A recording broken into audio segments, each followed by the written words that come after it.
ஒரு promo release பண்ணியிருக்காங்க. பாரு என்ன வேலை கொடுத்தாலும் பண்ண மாட்டேங்கிறாங்க அப்படின்னு சொல்லிட்டு அமித் கோவப்பட்டுட்டே வராரு. மார்னிங்கே வந்து சாண்ட்ரா பார்வதி கூப்பிட்டு கேட்டிருப்பாங்க. இவ்வளோ நேரம் எங்கே நீ கிச்சன் பக்கம் வரவே இல்லை, கமருதினாவது கொஞ்சம் வேலை பார்த்தான் அப்படின்னு சொல்லியிருப்பாங்க. கமருதின் வந்து கிச்சன் டீமில் இருக்கார். பட் பார்வதிக்கும் கமருதினுக்கும் சேர்ந்து அந்த மைக்குக்காக ஒரு பனிஷ்மெண்ட் கொடுத்துருக்காங்க. எல்லா வேலையிலையும் அவங்க கொஞ்சம் ஈடுபட்டு எல்லா வேலையும் அவங்க செய்யணும் அப்படிங்கிறது. அதுக்காக வரலையேன்னு சொல்லி சாண்ட்ரா சொல்லியிருந்திருப்பாங்க. ஸோ இப்போ பார்த்தீங்கன்னா கமருதீனும் பார்வதி உட்காந்து சாப்பிட்டுட்டு இருக்கும்போது தான் அமித் இப்படி சொல்கிறாரு. சொன்ன உடனே கமருதீனுக்கு பயங்கரமாக கோவம் வருது. அவர் அங்கேருந்து ஃபாஸ்ட்டாக எழுந்திரிச்சு வராரு. அதே டைமில் விக்ரம் சொல்கிறாரு, நீங்கள் சொல்கிற தண்டனையெல்லாம் நாங்கள் பண்ணிட்டு தானே இருக்கோம் அப்படின்னு சொல்லிட்டு இப்போ கமருதீன் சொல்கிறாரு. அதுக்கு விக்ரம் சொல்கிறாரு, அவங்களுக்கு குற்ற உணர்ச்சின்னா எதுவுமே இல்லை அப்படின்னுட்டு. இப்போ கனியக்கா அங்கே உள்ளேருந்து சொல்கிறாங்க, இந்த இதெல்லாத்தையும் நீங்கள் மண்டே சொல்லியிருந்தீங்கன்னா அதில் ஒரு நியாயம் இருக்குது, இப்போ சொல்லி யூஸ் இல்லை அப்படிங்கிற மாதிரி சொல்கிறாங்க. அது என்னங்கிறது எனக்கு புரியல. உடனே விக்ரம் கத்துறாரு, என்கிட்ட ஏறி வராதிங்க அப்படின்னு சொல்கிறாரு.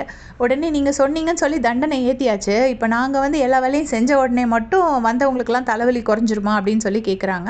அப்போ அமித் சொல்கிறாரு, கொஞ்சம் நீங்கள் வேலை செஞ்சீங்கன்னா அவங்களுக்கு கொஞ்சம் கோவமாவது குறையும், உங்களால் தானே எல்லாருமே டீ காஃபி இல்லாமல் இருக்காங்கங்கிறது மாதிரி அமித் சொல்கிறாரு. அப்போ உடனே விக்ரம் சொல்கிறாரு, எங்களுக்காக இல்லை, நீங்கள் கொஞ்சம் அவங்களுக்காக பிக் பாஸுக்காக நீங்கள் கொஞ்சம் சின்சியராக இருங்கன்னு சொல்லிட்டு விக்ரம் சொல்கிறாரு. கமருதீன் பயங்கர கோவமாக கத்துறாரு, நீங்களாம் பிரிவினை பார்த்தா அதுக்கு நாங்கள் ஒன்றும் பண்ண முடியாது, நாங்கள் எல்லாம் பண்ண தான் செய்கிறோம், உங்களுக்கு ரொம்ப கோவம் வந்துச்சுன்னா அதுக்கு நாங்கள் ஆக முடியாது அப்படின்னு சொல்லிட்டு கோவப்படுறாரு. ஸோ இதை பற்றி நமக்கு தெரியாது, என்னென்னு பார்த்துட்டு அப்டேட் பண்ணுறேன். தேங்க்ஸ் ஃபார் வாட்சிங்.